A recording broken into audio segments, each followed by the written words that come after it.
hardly anybody knew our company, but probably you had a product in your home or on your person that was glued with our technology. Even though we charge more, it cost them less. They were doing, let's say, 200 mats a day the old way. With the new press, they could do about 2,000 mats a day. We designed the highest capacity CLT plant in the world at that little meeting with a simple PowerPoint presentation. Welcome back to the Wood World podcast. In today's episode, we're going to introduce Chris to the audience. Chris, I really enjoyed meeting you through the internet, and then we had several conversations until this point. I invited you to the podcast to share a little bit about how you were the glue and the connections and all the relationships that you formed over time. Chris, sounds like you had quite the career, and I'd love to get to know you more. Welcome to the podcast. Thank you, Adam. It's a real honor to be on Wood World. I'm excited to talk to you and share some of the experiences I've had. Well, if you could, Chris, with kind of like a wide paintbrush, if you would, what would you say would be a summary of your career? And then I want to go right to the beginnings after that. Well, summary would be the exciting part of the career, the part about wood, really, started in the early 2000s and involved introducing our adhesive technology, which was one component polyurethane, to the North American wood market, and which was revolutionary at the time, and show manufacturers in North America the advantages of some of the new wood adhesive technologies. So you're the glue guy, Chris. You're the glue guy. You're the guy who kind of saw the. I liked, and I want to jump into it, but what I really picked up on was how there was other ways of doing fastening together panels and different things, but you kind of saw North America start really working towards what we call now mass timber. Yeah, I mean, in North America, it was historically glulam. It was predominantly what was considered mass timber at the time, and then cross-laminated timber, which came from European innovation, crossed the pond over to here, and we were instrumental in working with developing mass timber and CLT in Europe with our one component polyurethanes. It really made the idea of making mass panels viable. You needed an adhesive that could, that was capable of cold cure setting in fast, short time periods, so that you could get the production that you needed. And this was new to North America. This hadn't been tried over here. So both CLT and our adhesive at the time were something completely new.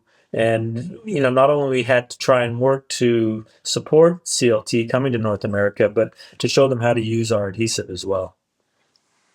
That's interesting. And listen, I can't wait to jump into all of that, but could you paint a little bit of a picture of how you got started? What were you doing in your early days, your career? Where did you grow up? Kind of give us a little bit of context about Chris. How did you get to this point? Yeah, and I was born and raised in Vancouver, British Columbia, and, kind of organically found my way into selling adhesives. I studied in structural design and drafting, and at that time in the early 80s, the market was very soft. There was a downturn in the economy. So I did some other things. I ran some of my own companies, tried to find my way, and then an opportunity arose to join what was then called NACAN Products, which was the Canadian division of National Starch and Chemical. And, they were an adhesive and starch supplier, and I worked on the adhesive side. And I sold adhesives for every market that in sort of southern British Columbia, from making envelopes to labeling beer bottles and closing cartons to finger joining lumber. And I really, I enjoyed all those aspects of the market. But things like envelopes and carton closing and beer bottle labeling, basically, you came in with an adhesive technology, you showed them how to run it, and that was sort of it. the lines would run. In the wood world, in adhesives, in finger joining and laminating and edge gluing, people were constantly innovating. It wasn't a stagnant market where you just came in and said, "Here's my glue, it's this much a pound, and you should buy it." We worked together as a team with the customers. They had an idea. We want to make this kind of product. Okay, this glue would work, and this, we could speed up a line, or we could, modify a process. So it was much more engaging, a lot more fun. The people were very open and willing to work. So Sure. I really gravitated Chris, to I have that a question side. for you before we go deeper on how you built the process. Kind of give me a glimpse, where and why in the wood world today is adhesives or these glues important? Just quickly, kind of, you mentioned the envelopes, which is, I guess there's these many things that we just take for granted, or you don't think about, that has to be bonded. Yeah, But and if you really stop and think about it, in the adhesive paint a world picture of in what that. general, I mean, Yeah, hardly anybody knew our company, but probably you had a product in your home or on your person that was glued with our technology. So adhesive is absolutely everywhere. It laminates the screen on your phone. It's used for conductive bonding on the panels in your electronic devices. It's you know holding your cereal box together. It's probably gluing the foam in your couch and a panel on your car. I mean, we were in every aspect of the marketplace, aerospace bonding, automotive bonding, you know, and then, of course, consumer bonding, and then wood. It was an exciting one, the one that I took a higher interest in. So, that's interesting. And then we'll come right back to the origin story here. But again, you mentioned finger joining. In today's wood world, where are adhesive technologies used? Can you just name different processes or different final yeah. So products? in That's so in we can get a big in the picture. wood world, when I first started, finger joining was, one of the predominant aspects of it, or face bonding your glulam boards together to make beams and posts. As the market evolved in the solid wood side, because, OSB and other things are different sort of process. So we'll talk exclusively about solid wood. You've got I-joists. So that was, lightweight framing members. So we've got glue that holds the web to the flange, and glue that holds the flange to the flange, and web to the web. And so that's one. Finger joining stud lumber, edge gluing. We could make siding. We can make posts on your porch, scaffolding boards. There's a multitude of products. Some of them have come and some of them have gone. Some are still around. But adhesive really, it's an opportunity to engineer a wood product so that you've got a consistent value that an engineer can use to determine a load. It really helps stabilize wood in a sense that you can say this you make this beam out of these pieces of wood, it'll carry this much weight, and they count on the glue to hold those pieces together to unify the engineering data. So then you can take that and you can take smaller pieces of wood and glue them together into larger pieces of wood, which is a great way of taking low value timber and making it a high value product. I think, as an example, I was in Europe in Lignite, and I specifically saw like a really fast, high production line where they were cutting out defects out of smaller materials, and specifically the saw. It looked like a really really fast chop saw. It was coming through, cutting out knots or maybe other defects, and then there was a right behind that chop saw ish material. There was the finger joining and the gluing it back together so that you get this really long, really clean final product.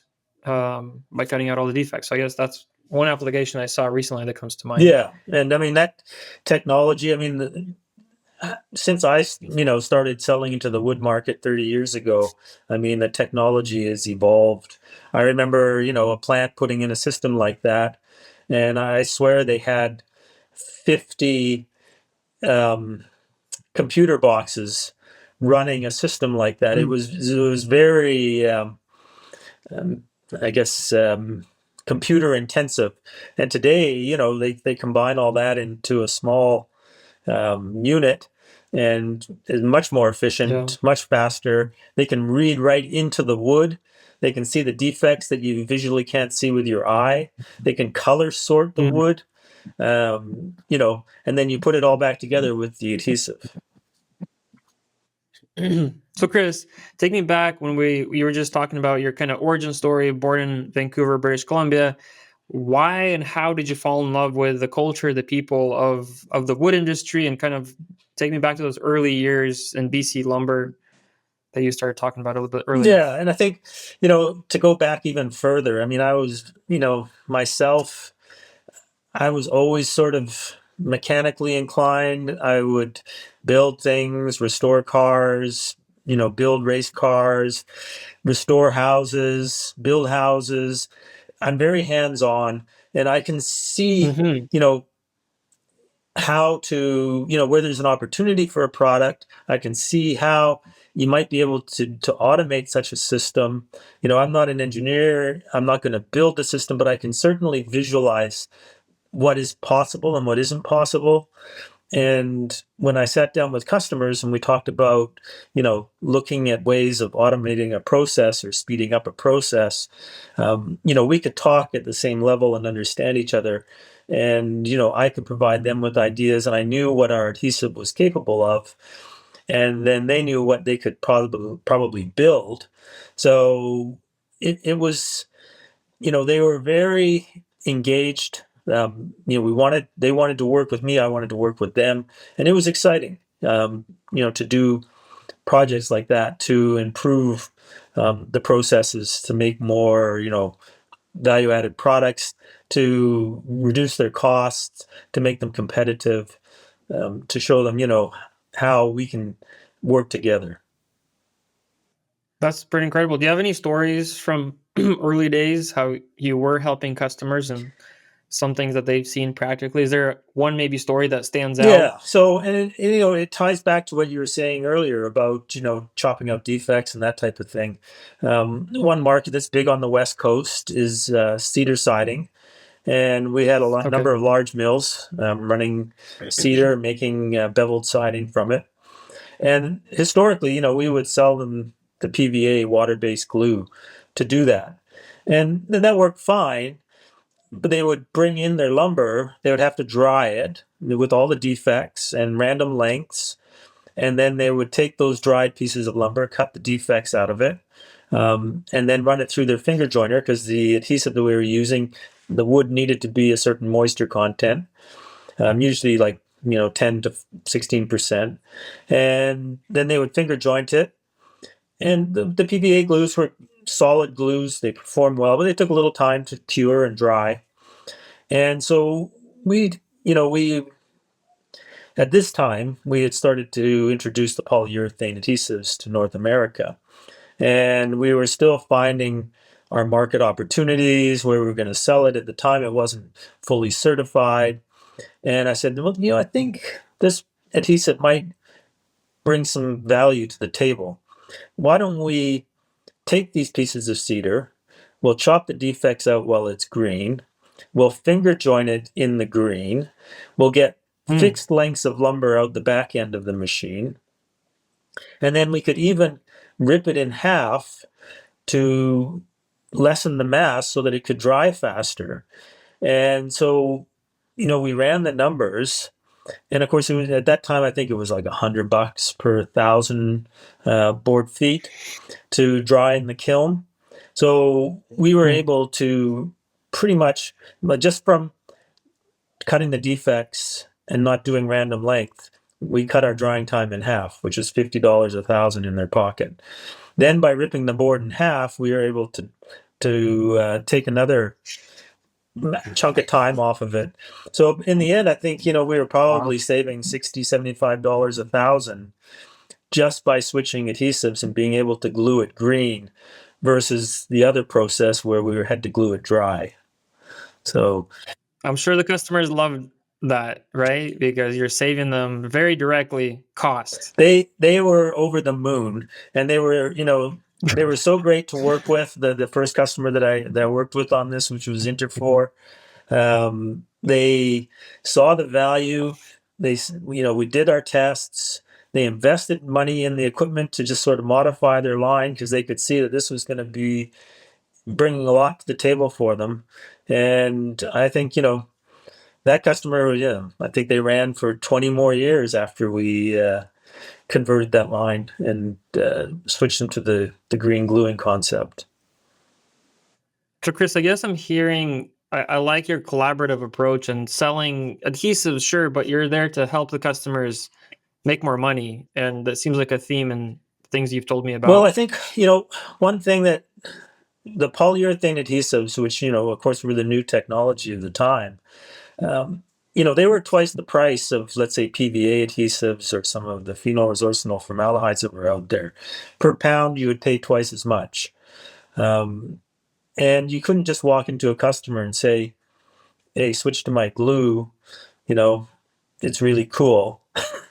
So Yeah. I had to come in with a value proposition. So we were either going to Mhm. speed up their line, or we were going to, like in the case of the green cedar, we were going to reduce the cost in their drying side, or we're going to eliminate ovens in the I-joist manufacturing. And Hmm. ovens are two things. They're a bottleneck because you have to maintain, a certain amount of time to cure your adhesives in the oven. Plus, you're paying for the fuel to run those Right. ovens, at a high temperature 24/7 almost. So in Hmm. I-joist, for example, we could reduce their coating weight. We could run the line faster because the oven was no longer a bottleneck, and we could turn the oven off. So we had a triple advantage, converting customers in the I-joist market to go to polyurethane adhesives. So even though we charge more, it costs them less. So we always had to Sure. find that value proposition.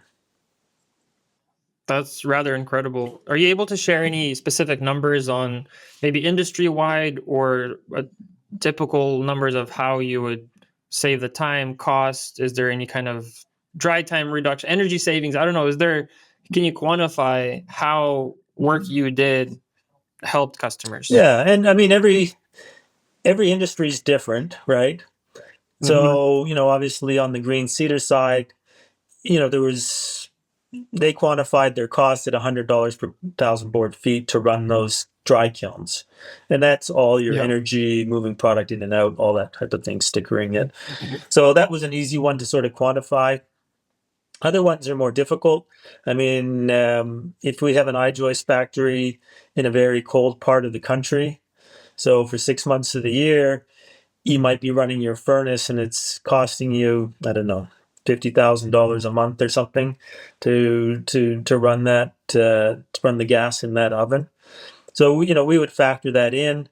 Then of course, if we could run the line 10% faster or 15% faster, then your overhead costs overall are absorbed into a larger volume of production, which brings their costs down per linear foot. So Makes a sense. good one, and I know you want to get into this more later, but um, on the mat side of things, which are ground Yes. protection mats, where it's basically a CLT product that is Mm. used for heavy equipment to drive on. And I know you had a great conversation with Michaela from Sterling, talking about mats and their structural products. But Yes, sir. that started, see, for me on mats, started in the 90s. I think I had a customer, Interact Forest Products. They were very innovative at the time. They had a plant up in Golden, BC, and they were looking to produce an edge glued product. So it's finger jointed, comes out of the finger joiner and gets edge glued in line. And at the time, it was quite novel, and our adhesive made that technology possible. And so they Mm-hmm. were making, 2x10s, 2x12s that were edge glued from 2x4 stock. So taking a lower value Okay. product, making a higher value product. And then, but they could also make panels out of this. So, 4 foot Okay. wide, 8 foot wide, they could cut it wherever they wanted. It was like a continuous ribbon of edge glued lumber. And I said Yes. to them, I said, well, can we take this and make it 8 feet wide, and then we'll cut some the other way and we'll cross laminate them? And this is before, cross laminating was really a big thing here. And they said, Mm. yeah, we could do that. And unfortunately, they went bankrupt before we actually had a chance to do anything. And so the idea of making a ground protection mat was in my head, to make it with adhesive rather than bolts, because I knew they're out there and they were bolted together. But Well, hold on. This is an interesting part of the story that you told me in the past that I'd like you to share with our audience now. Like, what were mats back then? You said they're used for like the heavy equipment. So say they have to go off road and go through fields or mud or off road essentially to get heavy equipment in place to what, do like power poles or exactly, I don't know, moving energy or to something. to protect. So that heavy equipment can't just go off road. They have to have these mats, you were saying, right? And so that was the application you told me about. And how were they made originally, you So said? traditionally, they were made by taking 2x6s quite often and bolting them together into layers of 3, maybe 5 plies, but usually 3 plies, and sometimes Douglas fir, but quite often hardwoods from the south of the U.S. And they would use these, take them into a site to protect the ground. Let's say it's farmland, maybe it's agricultural land, and you couldn't have Yes. heavy equipment just driving on it. So they would drive in on these mats, and then after the job was over, they would lift them up and take them away. Mm-hmm. And it seemed inefficient to be able to bolt these mats. It seemed much more efficient if we could glue them, from a production standpoint, from an automation Sure. standpoint. And so I initially floated the idea with Structurelam, which is in Penticton, BC, one of the first innovators in CLT. They had one of the first presses in North America. And I said, and they had a lot of extra capacity. The market was new. They weren't running 24/7 making structural CLT. And I said, you thought about making these mats for ground protection? And they said, oh, yeah, we could do that. And so they made some, sent them out for testing, and then, customers liked them. So they jumped in on the mat business. They were one of the first ones to make the bonded CLT mats. And so, we figured, I think you told me.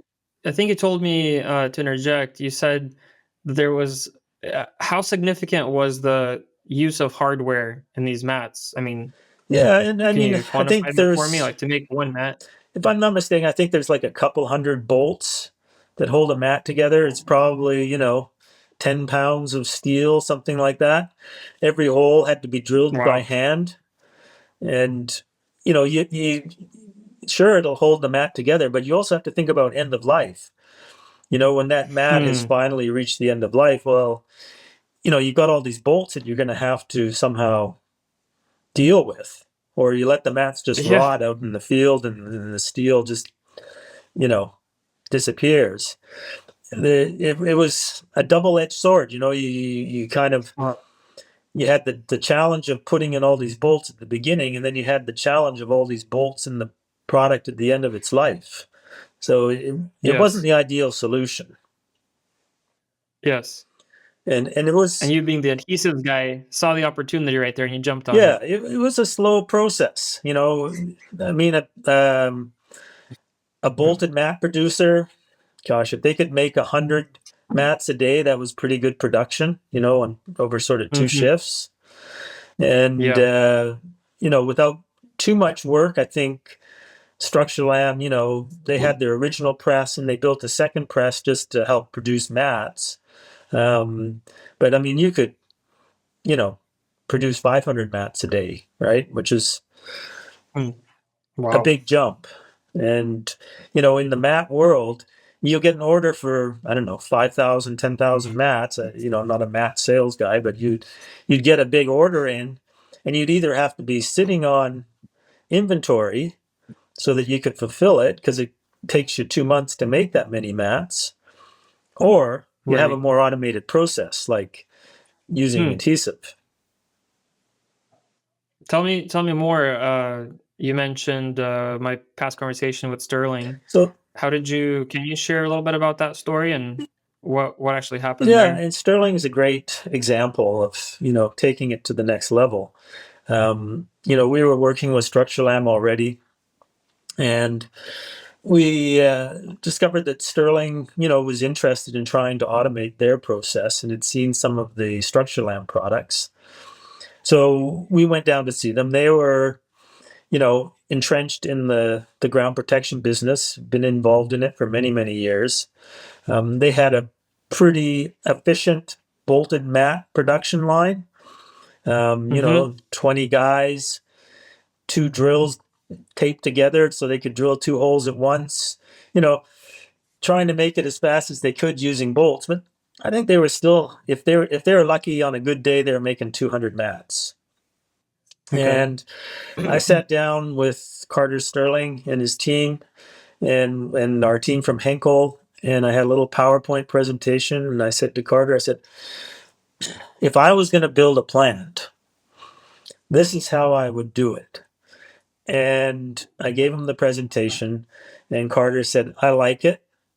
And we brought in Minda, who's an equipment manufacturer out of Europe. And Sterling, had their team, and they brought in some other people.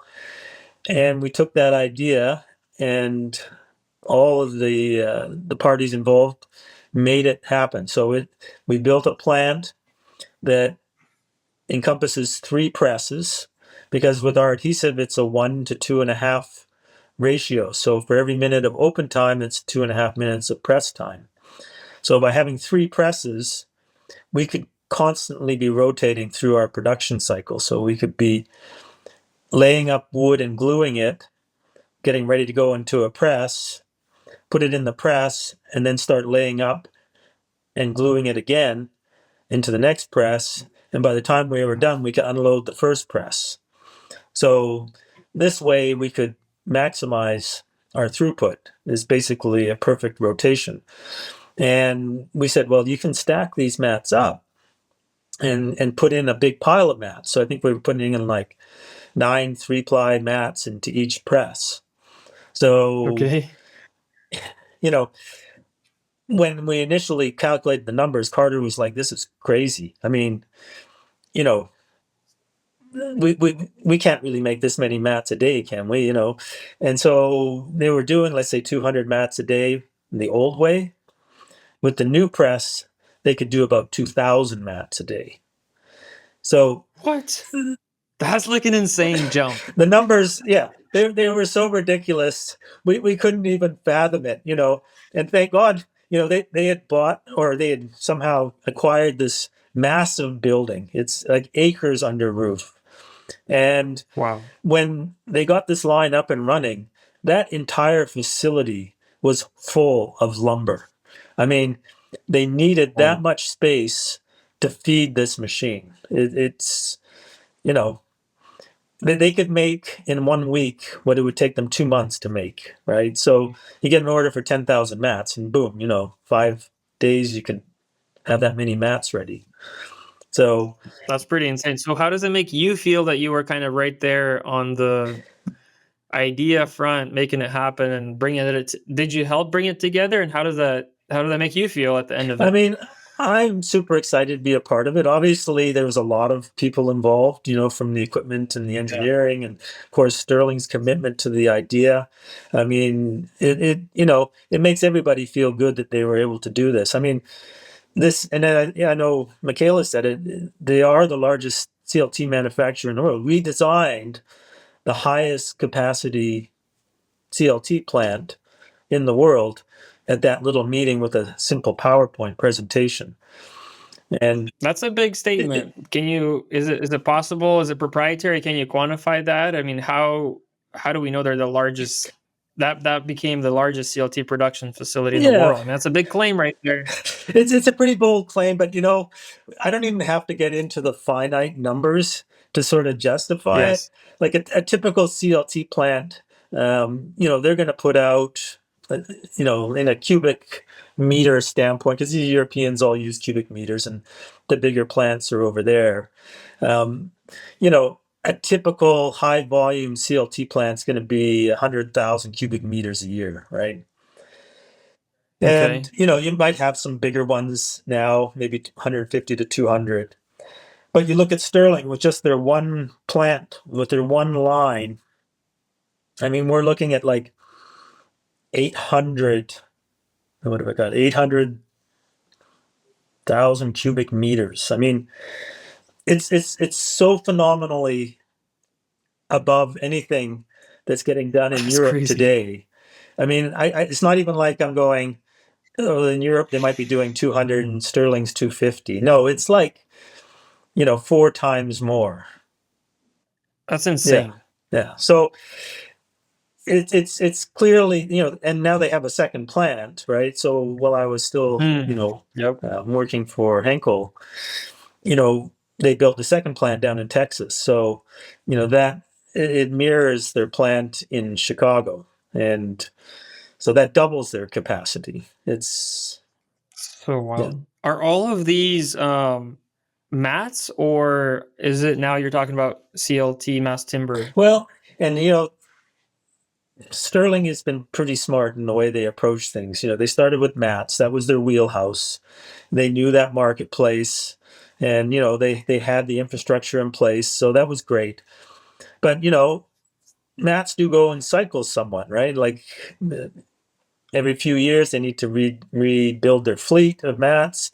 Projects come along, infrastructure projects. So there are gaps in requirements. So they thought, well, maybe we can turn these panels into structural panels, which would, we had a structural glue and a non-structural version, and it really came down to fire performance, right? Between the two, they're both robust adhesives, but one had, fire certification, one didn't.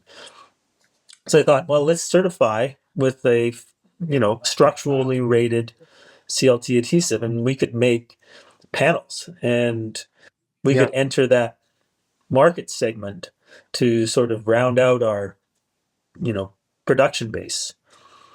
And so that's what they did. They got certification on their panels. So their approach to the market is different. So a typical CLT plant, they'll make panels 50 to 60 feet long, sort of 8 to 12 feet wide.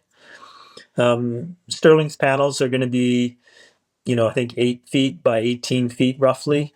So you had to change your approach slightly on engineering, how you're going to do your spans and where your beams and columns are. But, your cost per panel is going to be less just because of the efficiency of production. So, there, I think, I know Michaela's doing a good job because she's, seeing up that part of the market for Sterling. She's involved, Hmm.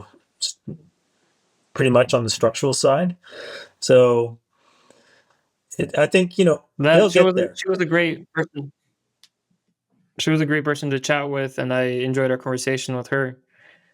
Absolutely. I'm curious, Chris. Now, I guess for the several decades that you've been in the industry, is probably lines up well with the introduction or the new emergence of mass timber CLT production in North America to begin with. Can you speak to that Yeah. kind of like more broadly and maybe other examples that come to mind? But I mean, basically, I think you've probably watched CLT go from a non-existent to an emerging industry, and is that true? And how do you explain what you've seen kind of over your career? Yeah. And, I've been very fortunate from a timing standpoint, because, at the time, through acquisitions, when I first started playing around with polyurethane adhesives, we were buying one from like a third party, and I found it in our product listing, and I thought I'd test it out with some customers and see what they thought. And while I was doing that, National Starch and Chemical was bought by ICI, Imperial Chemical Company, and they were fundamental in polyurethanes. They had their own manufacturing of polyurethanes, so the timing was perfect. We Mm-hmm. suddenly had some products that were dedicated for engineered wood, and we started pursuing some new opportunities. But then we lost our polyurethane side of it. It got sold off, and we didn't have polyurethane anymore. And we thought, well, we kind of liked it. We were seeing some, some benefits, and we partnered with a company in Switzerland called Colano and created Purbond, which was a Hmm. joint venture. And that got us back into the polyurethane market again. And Purbond worked with all of the innovators in Europe, that the inventors of CLT, to help bring that product to market. They worked with them on certification, on equipment, that type of thing. And so by the time I was getting more involved in the wood side in North America, CLT was just starting to be noticed in North America. FP Innovations, American Wood Council, they had seen CLTs in Europe and thought this could be something good for North America. And because we were, our polyurethane adhesives really made CLT a viable product, we were immediately brought into the circle of, how do we introduce CLT to North America? How do we get the adhesive certified, the product certified, right? Because we didn't have a standard for CLT at that time. And I'd never sat on, standards committees, ASTM and CSA before, and suddenly thrown into the deep end, having Okay. to, get an adhesive certified, improve our performance, having to work with the committees on getting CLT certified for North America. There was a lot of moving parts to introducing this to Well, North America. what would you say were some of the biggest technical or cultural, I don't know, barriers early on as you guys were bringing this technology into North America? And there was all sorts of different barriers we had to get over. I mean, of course, first was the structural one. How are we going to prove the structural performance of CLT so it meets North American building codes? And the other was Hmm. our adhesive. See, one part polyurethane was new to North America. The certification bodies really didn't have much experience with it. FP Innovations, CSA, ASTM. We had to get certifications done. And while we were doing it, they were updating the fire requirements for adhesives because they felt that, the standards that were in place weren't sufficient to effectively screen out new adhesives.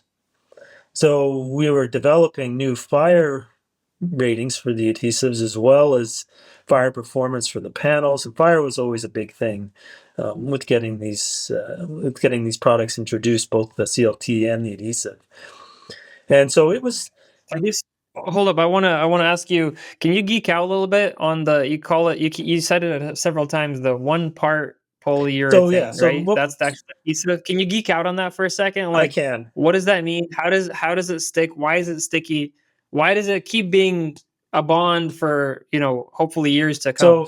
So from the geeky side, so one component polyurethane adhesives are made from MDI, methyl phenyl isocyanate. So not cyanide, cyanate. And so it's a an adhesive and a binder. It's used in a lot of products like they would use it to make the dashboard in your car or the shoe sole on your running shoe. It's also used in producing OSB. A lot of plants run PMDI as their binder for that type of product, and it's a one component moisture curing. So it reacts with the moisture in the wood. So instead of using Okay. heat to maybe cure the adhesive, it uses the moisture Uh-huh. from the wood to cure the adhesive. So Was that the innovation that kind of led things, or like was that a big that, deal that, for you that is a guys? big deal. It's a big deal for a number of reasons, right? So I mean, it's 100% solids. So you're not shipping, let's say, 50, 60% water when you're shipping, let's say, a tanker load of glue across the country. It's 100% Uh-huh. solids, and so you usually put down about 50% as much adhesive as you would with other technologies. So your coating weight was low. You didn't need hot ovens or radio frequency to cure it. It would cure just under the Mm. pressure and the moisture from the wood. So that made things like CLT viable, right? So you don't, pressing a panel that's 1 foot thick and 8 feet wide and 60 feet long isn't an easy thing to do unless the adhesive was curing just under the pressure and from the moisture of the wood. So you didn't need a giant hot press, or you didn't need, you can make, people are making CLT with radio frequency presses, but cold pressing is a very efficient way of doing it, right? Yeah. Well, I guess that does that activate it, right? The moisture So the activates it, but you don't moisture need moisture constantly. moisture activates the adhesive, so you get, before you compress it, we can dial in the amount of open time you want. So we can make a product that gives you 60 minutes of assembly time, or a product that gives you 90 seconds of assembly time. And then once you apply that Uh-huh. pressure, it's 2.5 times press time. So for an hour open time, it's going to be 2.5 hours to press it. For a minute of open time, it's going to be 2.5 minutes to press it. So Okay, so you were the glue guy though, but so it sounds like what I like in your story is that you've probably experienced other equipment manufacturers. You're talking about presses from the technology perspective. Can you speak to, I mean, I guess you had partners or the companies you worked for had their own equipment manufacturers. You've seen several. Can you name some of those that you've kind of interacted with, worked with? What have you seen out there in your times with what all goes into making the final yeah, product so besides you the know, glue? obviously, all through all the projects that we work on, we have to work quite closely with the equipment manufacturers, the OEMs Right. as we call them.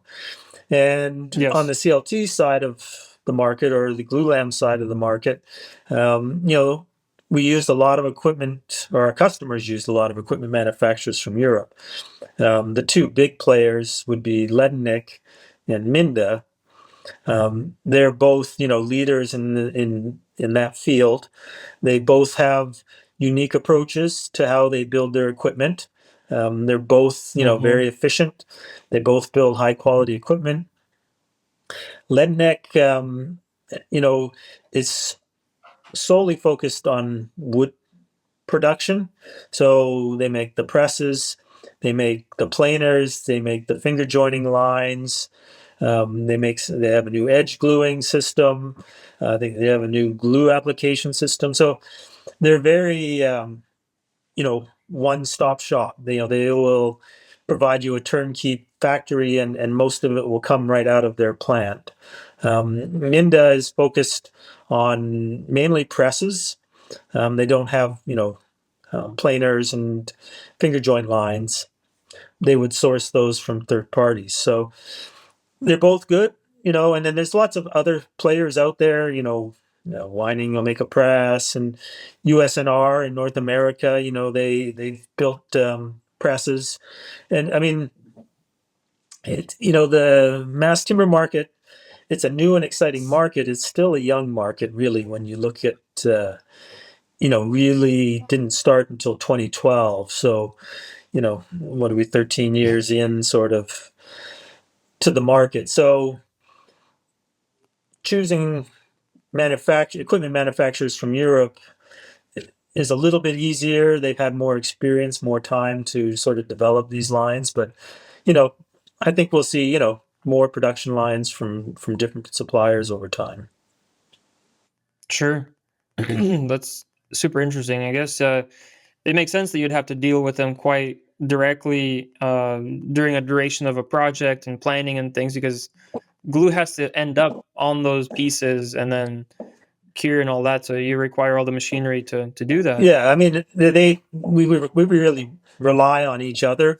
Yes. Obviously, if our glue doesn't work, then they look like a failure, and if the equipment doesn't work, we look like a failure. So, you know, we have to work closely together to bring the value to the customer. That's really interesting. Yeah, I've spoken to Leadneck team again in Ligna as I go across the world and explore different technologies and things. And um, I was invited to one of their customer locations in Europe. We're going to be heading to in sometime in 2026. So excited for that and to see them. I with Wood World, we're focused on the wood products manufacturers, and I'm excited to go see some of those big presses operating. And like you said, it sounds like Leadneck is entirely focused on the wood products manufacturing, making wood products, and excited to kind of see their customers in action. Yeah, no, I'm excited for you to go to see one. It's they're impressive lines. It's amazing the process. Totally. Well, listen, I guess I'm kind of curious. Share more about where you see the future of.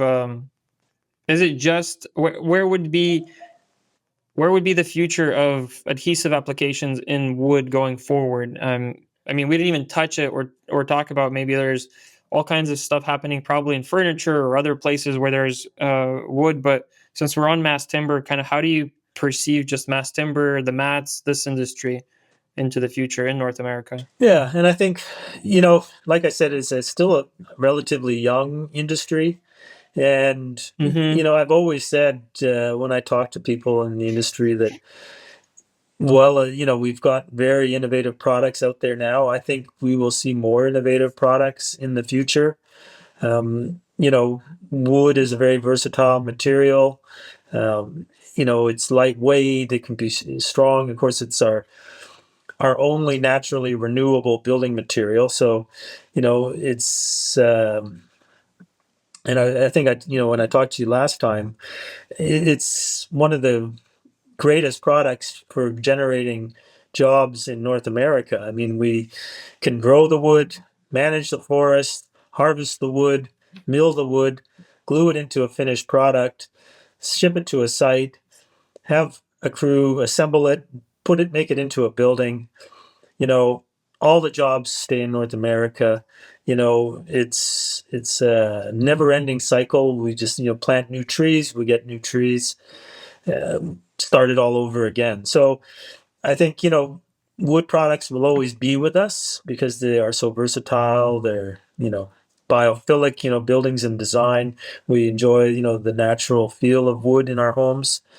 So I think today, there's probably about 11 CLT manufacturers. So we've basically been introducing one a year, let's say, since, CLT was certified for use in North America. I know there's a couple more in the pipeline. I think Timber Labs is building a new production line, and Sierra Institute in California. So there's a couple more coming on stream. So Right. I would, I think there's going to be more. We're certainly the existing manufacturing isn't at capacity yet. So we need government and industry to work together to make sure that we can harvest enough trees, that the mills can stay open, provide the lumber at a reasonable cost to be able to make product that we can, sell as homes and wood components. So, there's a lot more to it than just, starting a plant and making product. But I think we'll see a lot of the, innovation in the future. I've always thought southern yellow pine, which we have a lot of southern yellow pine. It makes great engineered wood products. It goes in great for CLT, for glulam beams. It's a little bit twisty and so on for structural framing. Guys don't like it as much for building houses. So I always thought, if you could high speed edge glue CLT, or southern yellow pine into 2x4s, 2x6s, that would stabilize it a lot more and make it a much more user friendly and engineered building product for framing up houses. So I think things like that, will come to fruition at some point. Um, Interesting. you know, Well, if somebody's interested, find Chris on LinkedIn and give him a holler, because that'd be really interesting to see innovations like that take shape, stabilizing, like you said, southern yellow pine and gluing it up. I mean, that sounds like an interesting project. I'm sure if it solves a big enough problem, the value proposition's there, and somebody will go for it as a oh business. yeah, yeah. I'm knowing the wood industry. Someone will, see that. They'll see the adhesive technologies at a point where they can do this quickly and efficiently, and open up a whole new opportunity of wood products. That's super cool. I mean, we're talking engineered wood lines, basically, right? That's kind of the name that the industry calls it, the engineered wood Exactly. products. We're taking a piece of lumber that you know has some value, and we're re-engineering it with some adhesive and creating a higher value product that more acceptable to the market. I mean, as the market moves to prefabricated homes, panelized systems that are built in factories, they need nice straight lumber coming in for these factories to work efficiently. So, Hmm.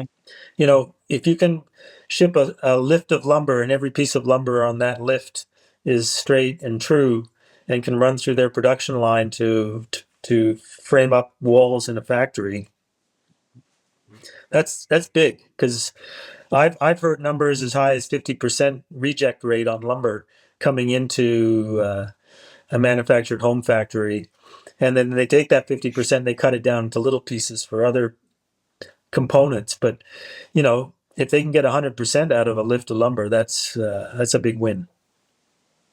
Yeah, it seems like high to have 50% rejects, but maybe somebody in the comments will let us know what they've seen out in the real world if they're at a factory like that. Yeah.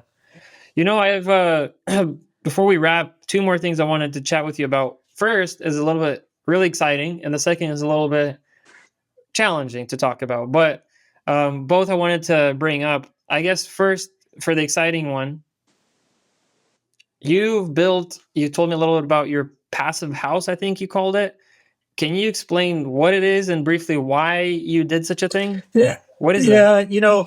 Being involved in all of those various committees and trade shows, being around a lot of, green engineers, sustainable construction, you become very involved in it. And I thought, I had renovated and built a number of homes. My wife was a project manager, and we saw the houses that were being built and the renovations that were being done, and they were all meeting code, but code wasn't that great. They still needed lots of air conditioning or lots of furnaces to keep these places cool or warm. And I said, I think we could do this better. And I know, of the Hmm. passive home concept, which is to be, very low energy, highly insulated, very efficient construction. And a lot of people are, they shy away from it because they think, oh, this is going to be expensive, it's European, it's complicated. And, doing my research, I said, I think, we can build this house and we can do it using regular trades, normal construction, and we can make it really high performance without costing more than a normal house or very similar to a normal house. And my wife, she said, Okay, well, hold up. I'm up for the What's the challenge. what's the sorry, what's the what would be the ideal efficient house? Would it just be like a square box all made of perfect CLT with no windows, and you just like light up a little furnace and it just like instantly all stays there? I mean, what the thermos? I know, What's the ideal? What's perfect?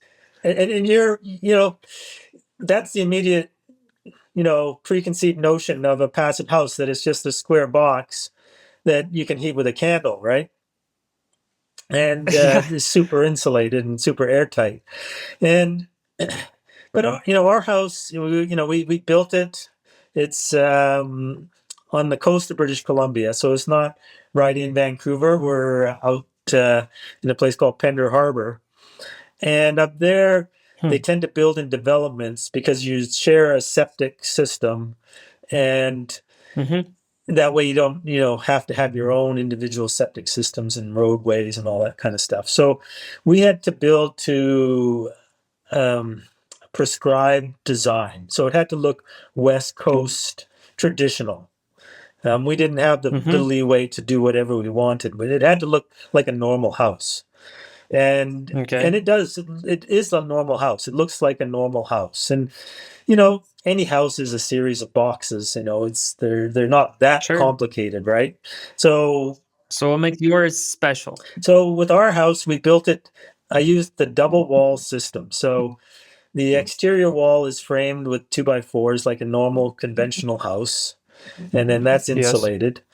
And then there's a band of insulation runs through the entire house uninterrupted on top of that. And then there's a second wall, and your air vapor barrier go on top of that. And then that in that second wall, you have all your mechanicals, your wiring, your plumbing, whatever. And then you insulate that as well.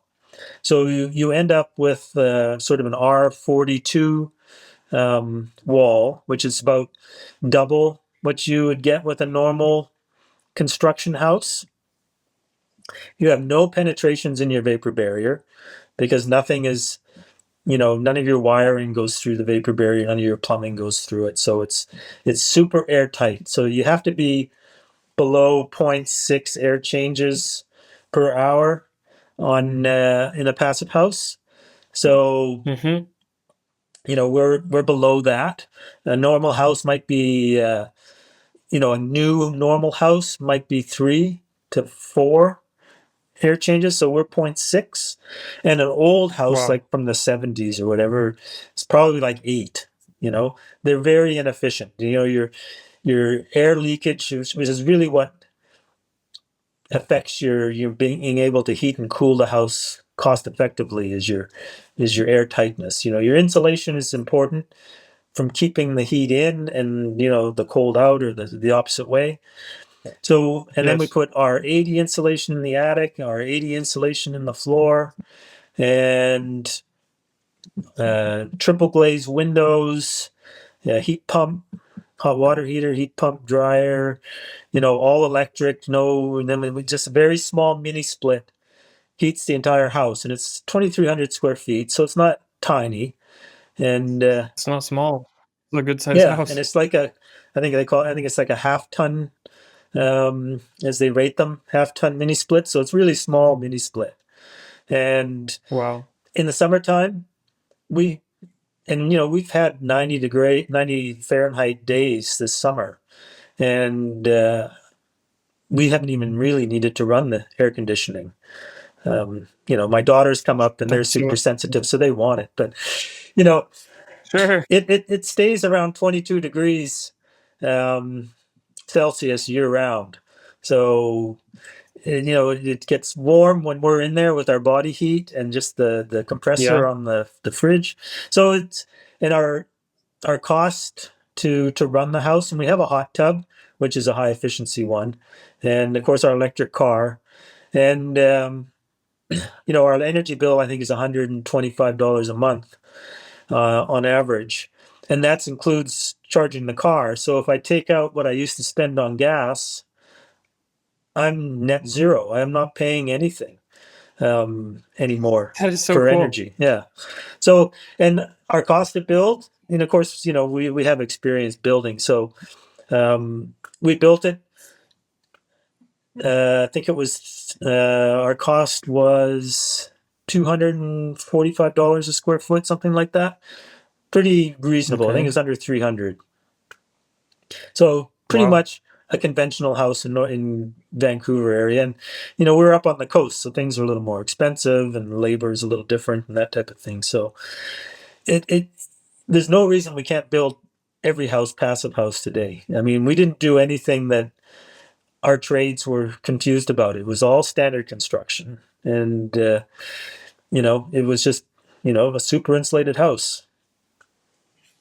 I think one of the coolest things is also the fact that you're right there on that corridor from Vancouver up to Whistler. That's one of my favorite parts in the world. Oh yeah, it's beautiful. Pretty I darn can be cool. out fishing, in 2 minutes. So that's my new hobby is fishing. I never thought I'd be a fishing guy, but now I can't think of anything other than fishing.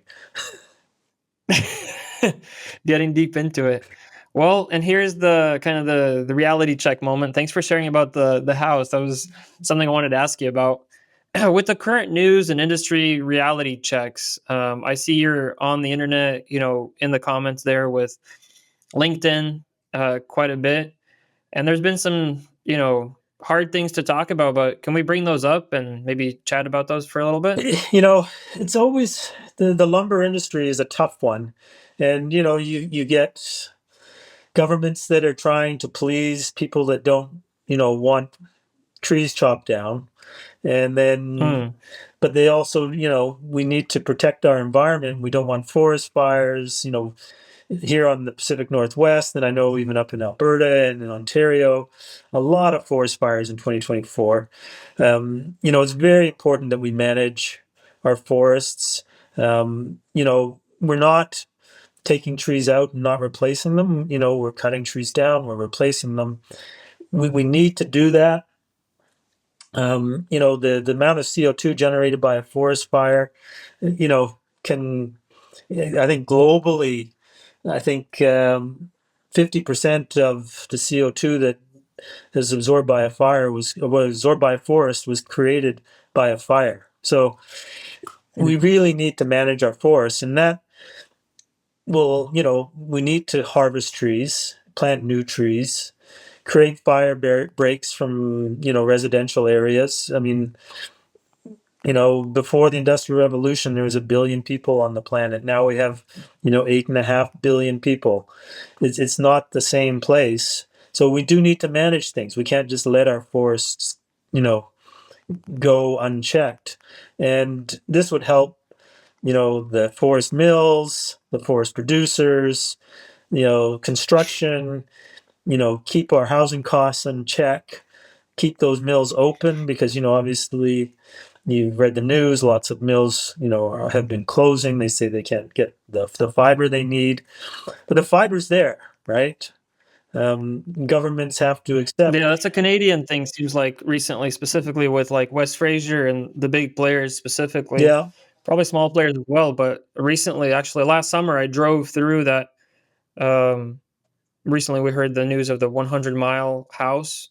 There's that long highway yeah, there, and I drove it all the way up, and I passed that 100-mile house. But it's sad for me to hear that um, sawmills are closing, and I know those people. I know a lot of people in the industry in North America and abroad. So it hurts to hear things like that. I get it; those companies are making those decisions not on a whim, but like you said, if it's the policy changes that need to happen or what have you, that we want to see them change. And I don't know what would happen if those communities very much depend on forestry, wouldn't you say? I mean, well, this it's is the thing. Canada.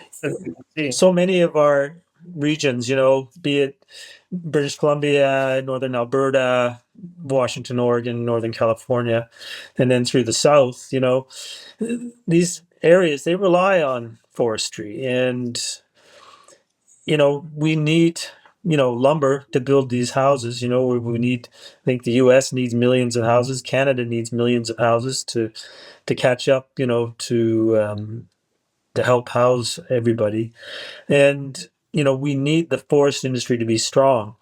We need government to recognize, that we need to work together. I mean, it doesn't help, obviously with the border challenges and tariffs. I don't want to get into, the politics of things, but, a forest fire up here blows down into Washington State or into Wisconsin, or one in the States blows up here. So the border is an arbitrary thing in many respects, and we need to both sides of the border to be managing our forests, harvesting effectively, keeping the forest clean, reducing the fuel load, while still maintaining, the benefits of having a forest, cleaning our air and absorbing the CO2. And, you know, building with wood, mass timber, obviously, we can build high rises now that we weren't able to before. We can do warehouses. We can do these, AI centers or whatever they are, the computer rooms and Data centers. data centers. Yeah. So, there's so many opportunities for wood. And I think, I'll give you one quick little story, that early on when we were introducing CLT, the cement industry, which has a big lobby group, I think, decided to, there was a threat to them. They didn't like the concept of building high rises out of mass timber. And so they put out ads, sort of, attack ads against mass timber. And, you shouldn't build with wood, you should build with concrete, blah, blah, blah. And, I look at it, if I was a cement guy or a rebar or steel guy, I would build a CLT factory. Wood is never going to take over the entire market. You're always going to have concrete and steel. There's not enough wood available to build every single building from wood. And, you also need to have, substructures and, other types of components involved in a wood building. And we can all live together happily, Yeah. the concrete, steel, and wood guys. They can all work in harmony. And And glass, yeah, probably. and I think, hopefully that's the future, that everybody works together. And I agree with that. And I think they call it a hybrid yeah, buildings. And exactly. definitely see that being the way. Like, why wouldn't, I mean, as an industry, I would say that wood, we love it, we are all for it, but there's time and places where you need a concrete foundation, and you need steel to hold things together, and you need glass because we want windows, and it makes sense to be kind of a hybrid building environment. Yeah, exactly. And I think, you can offset your carbon footprint, for whatever from the cement and concrete and the steel by having, wood incorporated into your building. So, I think it can help everybody. Totally. Chris, well, I mean, thank you so much for sharing the stories and how you kind of saw the industry progress. It's been kind of fascinating to hear that you worked with so many different players. And like I was saying in the beginning, I think that you were kind of the glue. It's a really interesting kind of place to be for you, because you were right there besides the folks who were investing into the new technologies, and you were advising people on how to like kind of level up their productions and speed up and bring innovation with your team. And then at the same time, you got to interface with, you call them OEMs, the folks who actually make machinery and presses and those kinds of things, to like bring it all together. So in a way, that's kind of very interesting to say that you sold the adhesives, but you are also kind of the glue, the guy who would bring it all together. Very interesting to spend some time with you and learn a little bit about your story. Thank you so much for sharing with me. Any closing thoughts that you'd like to leave to our audience? And maybe if somebody's watching and they're not maybe from the industry, but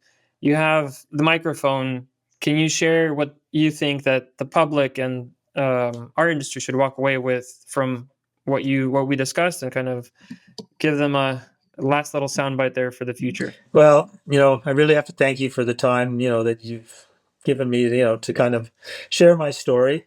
Since I retired, I've had a bit of time to think about it, and I think, it's been a pretty interesting story. When you're actually, writing the story, you don't have time to think about it and say, we're making a change, we're making a difference, right? So, Mhm. it's nice to share it. I think it might be inspiring to some people, and Yes. hopefully it is. I think from an industry standpoint, I think there'll only be exciting times ahead. I think things will, you know, constantly being innovated, and adhesives will be an important part in that. The Purbond product, I mean, obviously, I didn't really mention it, but it evolved into Loctite. We were bought by a company called Henkel. So now the one part Hmm. polyurethane is the Loctite brand. So anybody looking, for that innovation, and they've got an idea where they want, take some pieces of wood and turn it into something unique and novel. That's the type of technology that you might want to, approach to optimize your throughput. So I think, I've always said I don't think the most innovative wood product has been invented yet, and there's a lot of smart, interesting people out in the wood industry, and I'm sure there'll be other products coming out that will be exciting for you to see in your wood world, and other people to interview that have come up with the next great thing. Chris, and maybe we can speak a little bit about from your experience. Can you speak to maybe young people, or maybe there's a parent who has younger folks, teenagers growing up and considering careers and things like that? We call it the wood world, and it doesn't just mean sawmills or loggers. It really does encompass the whole supply chain that I call the wood world, from seedling, yes, logging and sawmilling, and construction. Like, that's the umbrella. But as you've described, your career was kind of underneath this big supply chain of wood products globally. There is an adhesive, I would say, not not to devalue your work, but it's a drop in a large bucket of a lot of people putting a lot of time and energy together. We mentioned, OEMs building equipment, but give a sense for the young folks, like, who would have thought that you could have a whole career in adhesives gluing wood together, right? Like, there's so much there, and I keep saying that, but can you share from your perspective, for the young people or folks who can pass this interview along, what are there opportunities in wood, and what are those? What could those be? What can a young person today get excited about, or kind of start thinking about as they think about future or career? What's possible? It's a good point that you bring up. I mean, it is such an exciting industry. I mean, I've had a very, rewarding career. When I started, promoting one part polyurethanes, it was more or less just me, and I was able to tap into a few resources within our company. But as things evolved, I brought in, engineers that worked as our technicians to help set up glue lines, to consult with me with customers. I got to travel the world, travel all over North America, go to all the small towns, and I love small towns. It's the people are the best, and I enjoy my time there. But in the industry, you know, like you said, I mean, I never imagined myself, being a wood adhesive guy, and it's been an extremely rewarding career. But then you go into other aspects of it today, where 50 years ago, you go into a glulam plant. Well, you're probably going to be lugging pieces of wood around and mixing glue by hand or something like that.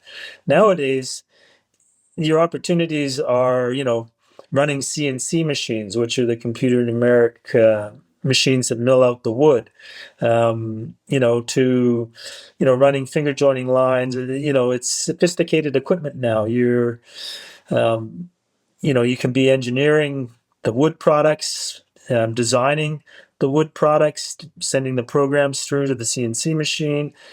It's a very, engaging career now with lots of opportunity. And, I know companies like, let's say, Kalisnikov up in BC, they started off as a lumber mill, moved into CLT and glulam. Now they've got a modular home factory. And, they're small town British Columbia and are really making a difference in, the employment opportunities. So you could move from Vancouver, move your kids and your family up to a beautiful small town life and have a well-paying, rewarding career, that you can move up in, a wood manufacturing site. So, it's not just sawmilling anymore. It's just so much more than that. Thank you so much. Thank you so much for your time. It was incredible. And how can people find you if they'd like to connect with you? Well, the best way is through LinkedIn, really. So go on to LinkedIn and you can find me and message me if you need to get a hold of me and have any questions or want to follow up. That's wonderful. Chris, again, thank you so much for your time, and everybody who's listening and watching this episode, thank you so much for subscribing and following along with the Wood World content. Stay tuned for much more to come in the near future. Thank you, Van. Bye for now.